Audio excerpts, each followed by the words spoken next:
Senator, if you could kind of talk to us about, you know, you said that a lot of these comments were taken out of. Yeah, remember. You said a lot of these comments were taken out of context. What do you mean by that? Well, they weren't properly sent out in the media with the whole talking points and setting up what we were talking about in committee and the purpose of the committee. It's not just about poverty, it's about economic opportunity. And if we lose quality of life, we lose economic opportunity, because when you look at the broad spectrum of communities that we have in the state of Colorado and across the United States, we're very diverse. And each of these communities have their own health issues. Now, if they come down with a serious disease and they're stricken, they lose their job and they are home and bedridden, their income is cut off. They may drain their assets and maybe even lose their home and life savings because it goes towards healthcare costs. That causes poverty.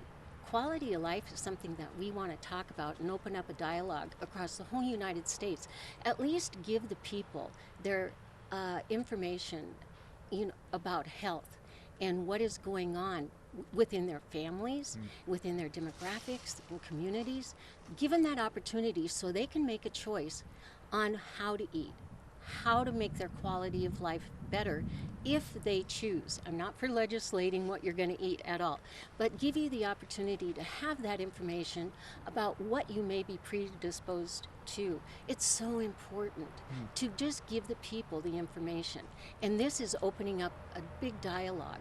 And I have some links and articles that are going to be coming out. I want people to look up their ethnic background and look at what is happening health-wise in it, and take caution and whatever measure you want to help prevent whatever disease you think might be in your family. So you're talking about predisposition. You're saying that certain ethnicities are predisposed to certain diseases? Yes, I spoke with a doctor today about it, and he has done a thesis. He is sending that, and he said we need to get this information out, and it is so important. And he said yes, certain ethnic groups are predisposed, and this is what his thesis is about. And I'm very excited because all the people who have been emailing in support and not in support, they will only benefit from getting this information. I am thrilled, that we finally, just one committee can open up a dialogue that may really help the whole state maybe get up to date and educated on some things they didn't know about. And this is the important issue. Let me play devil's advocate. Can you see how people would be offended by what they might see as your insensitive? I mean, do you think that your comments were insensitive in any way to a given race? Well, I don't know. Can't answer that. People respond differently. I've had black people email me and say, "You're right. Don't back down." As I had C.L. Bryant. He is a staunch supporter because of the fact a lot of people don't know. And when you're in poverty, it starts this vicious cycle of poverty from generation to generation, and it kind of cycles through. And this is what this thesis is also about, this medical thesis. It takes on the economic impact of health and predisposition to certain diseases and your diet. Now, if When you were talking about, diet in particular, talking about how when you visit the South, you've had some of the best food you've ever eaten. haven't you? Were you? Do you think you were reinforcing stereotypes? That's the question. No, I don't think so. It's what's going to be in these reports. And reality is not sensitive. Cancer is harsh. Let's get the dialogue going, and let's talk about, certainly if I go say I'm going to go have Mexican food, is that racially insensitive? Or if I'm going to go have Italian food, is that insensitive? And Southern cooking, I didn't, it's all ethnic groups. There's Cajun, there's blacks, whites, across the board. You have a melting pot of people who do Southern cooking. They are the ones who actually, I never said anything about fried chicken. I don't know why Representative Fields would say that or why they would put that out, because it wasn't there. It's like, I'm a barbecue freak, and I've learned from some of the best people in the world. Who doesn't exchange recipes? America is a melting pot of ethnic cuisine. I mean, we have a smorgasbord.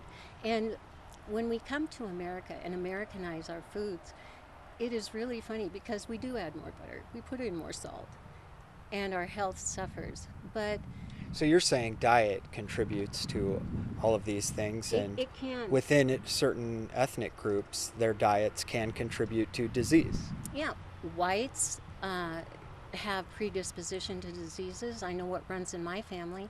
In my family, we have Native American, black, and Mexican. They came from Mexico.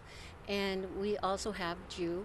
And each one of those are predisposed to certain, even my mother has dementia. It runs in the family. We have other blood vessel disorders. And it is genetic. And so we try to eat properly and watch it.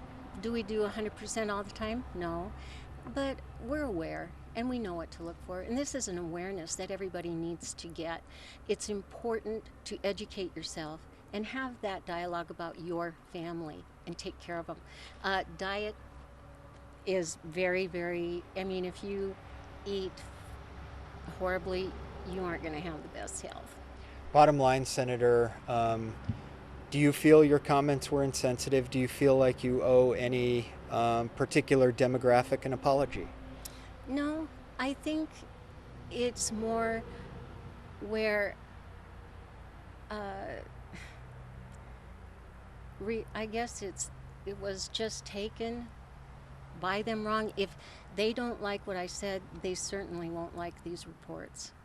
And it's a way, you know, when you say anything, people will take it however they want, and it's their choice. It's there. But for me, does what Rhonda did make me angry? No. It's opened up a great avenue for the media to put attention on some things that are true and real. And this is the exciting part, because now we can get it out. Do you think Representative Fields is out of line? No, she it's a free country. You know, everyone is, I have no animosity or any hard feelings against, I don't even know what she said, really. I haven't kept Other track. than the fried chicken comment. Yeah, she did make the fried chicken comment, but... and you never mentioned fried chicken. No, fried was never in my vocabulary. Right. Thanks, Senator. Oh, well, thank you so Appreciate much. it. Oh, I appreciate it. Yeah, we appreciate your honesty.